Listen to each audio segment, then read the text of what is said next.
As you know, the Paris Agreement is a bottom-up agreement in terms of the commitments that different countries make to take climate action, and so all countries make different commitments according to their national circumstances. And as you know, the umbrella group has many different countries in it: Australia, Canada, Japan, the United States, New Zealand, Russia and others. And so there's no one approach to this topic. Different countries will have different decisions, but certainly all umbrella group members, as everyone else in the agreement, have made commitments to the Paris Agreement, and those commitments are in of themselves, in many cases, ambitious commitments. If you look at Australia's commitment, for example, we're looking at reducing emissions effectively by half per person in Australia by 2030, or 2/3 per unit of GDP. Many other countries are in a similar position in the umbrella group where they are taking that sort of ambitious action, and we work as a group with other groups and individually as well to make sure that the commitments that countries are making are contributing to the Paris goals.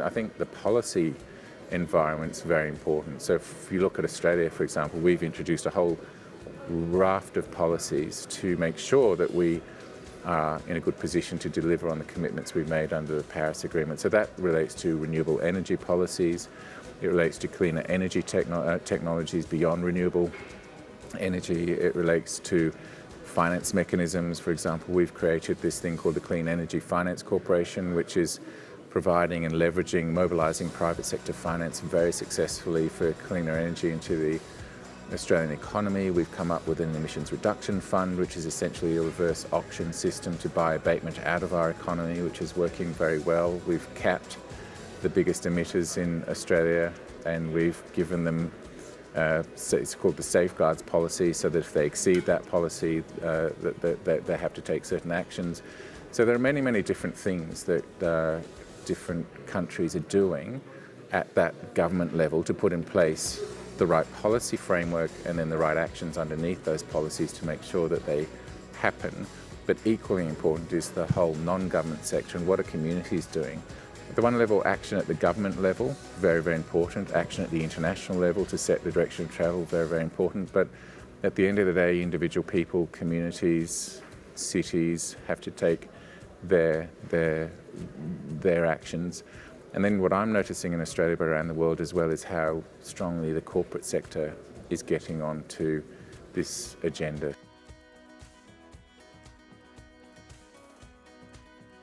Well, I think we've recognised in this UNFCCC process for a long time that education and youth are a really important element of any action taken on any issue.